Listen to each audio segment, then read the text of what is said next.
Hello friend, welcome back to my channel Rani Preeti की दुनिया में आपका स्वागत करती हूँ। फ्रेंड, ये देखिए मेरा आज का लुक। आज मैंने पिंक कलर की साड़ी में पहनी है और सीधे पल्ले की साड़ी पहनी है और हल्का फुल्का मेकअप करके मैं रेडी हो गई हूँ। फ्रेंड, आपको आगे पता चलेगा मैं किस लिए रेडी हुई हूँ। और ये देखिए मैंने अपनी पिक ली है। फ्रेंड, ये है हमारा व्रत संतान सप्तमी का और इसीलिए मैं रेडी हुई थी।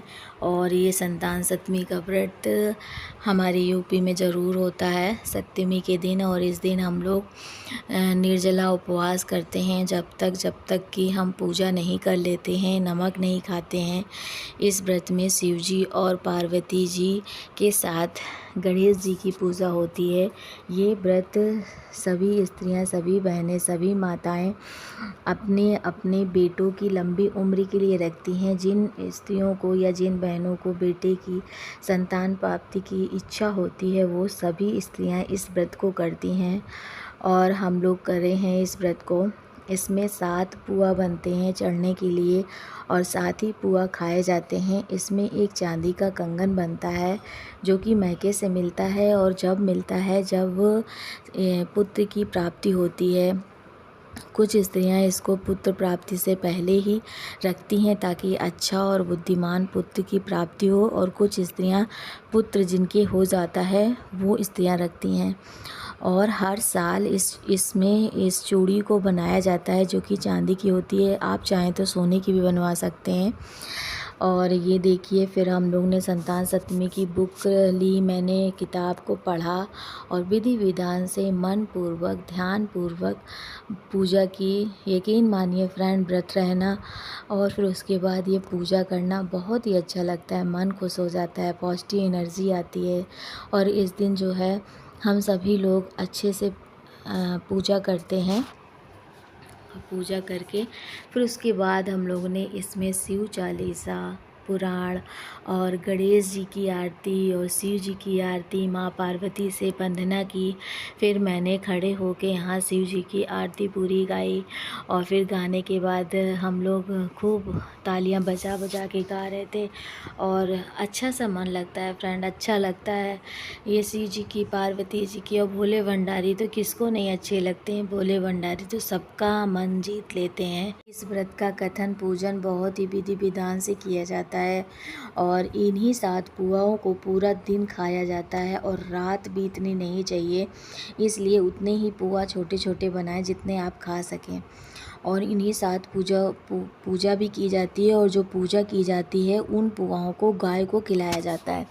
और इस व्रत में 7 प्रकार के अनाज भी रखे जाते हैं और नींबू और अनार, सेब, फल, संतरा, केला आदि सारे फल चढ़ते हैं, पुष्प चलते हैं, सब कुछ चढ़ाया जाता है। शिव जी में श्रृंगार जी का सामान चढ़ाया जाता है, माँ पार्वती जी को चुंदरी उड़ाई जाती है। पूरा विधि विधान से ही पूजन होता है और पंचामृत बनाया जाता है जिससे आप उस पुआ को प्रसाद के रूप में खाएंगे।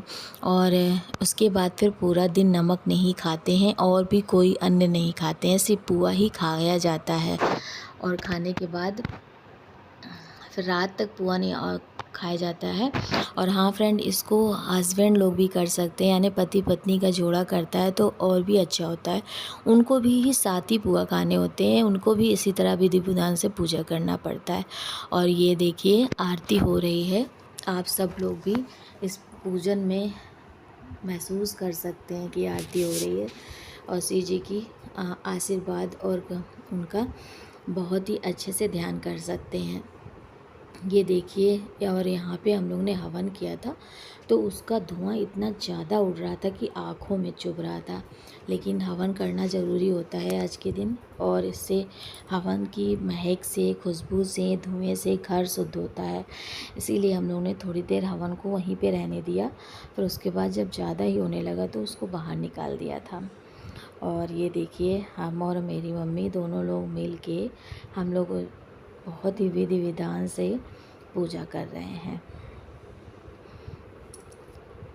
और देखिए इसके बाद जो है हम लोग जो एक पीला धागा होता है ना, उस धागे को 7 बार लपेटते हैं और उसमें 7 गांठें लगाई जाती हैं, वो भी अलग अलग दूर थोड़ी थोड़ी दूरी पर लगाई जाती हैं। फिर उन गांठ लगे हुए धागे को 7 बार हाथ में घुमाया जाता है और फिर उसके बाद 7वीं बार उसको गांठ लगा के बांध दिया जाता है। और ये धागा पूरी साल जो है हाथ में बंधा रहना चाहिए, टूटना नहीं चाहिए। तो इसीलिए इसका बहुत ही बड़ा महत्व होता है। कुछ लोग चांदी की चूड़ी साल भर पहने रहते हैं, कुछ लोग उतार देते हैं। कुछ लोग क्या करते हैं, इस चांदी की चूड़ी को ना बनवाकर चांदी का छल्ला पहन लेते हैं, वो भी अच्छा रहता है भगवान के लिए। और फिर हम लोगों ने ये देखिए, जिस धागे की मैं बात कर रही थी वो इस तरह का धागा हम लोग बनाते हैं घर पे। फिर उसके बाद ये देखिए, मैं अपने मम्मी को हाथ में 7 बार लपेट रही हूँ और फिर 7वीं बार इसमें गांठ लगा दूँगी।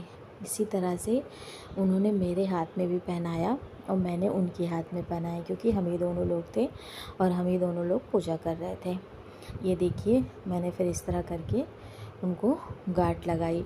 और ये देखिए, हाथ में आप लोग देख रहे होंगे कि पीछे साइड एक चांदी का और कंगन भी पहन रखा है, उन्होंने भी और मैंने भी। और फिर ये देखिए, हम लोग ने सुहाग लिया और दंडवत प्रणाम किए। फिर मैंने भी मम्मी के पैर छुए और फिर उन्होंने, देखिए ये मेरे हाथ पे भी वही धागा बंध रहा है जो 7 बार हमने लपेटा और 7 बार उसमें 7 गांठें थोड़ी थोड़ी दूर पर लगाई हैं। ये बहुत ही रक्षा करता है, एक तरीके से मानता है कि ये आपकी भी रक्षा करता है, प्लस आपके पुत्र की और आपके संतान की भी रक्षा करता है। ये हम लोगों को मतलब इस व्रत की आस्था है और विश्वास है। और सच में भगवान का विश्वास रख के आप करिए, सब मनोकामना भगवान पूरी करते हैं। ओके फ्रेंड, मिलते हैं नेक्स्ट ब्लॉग में। Bye bye, Radhe Radhe.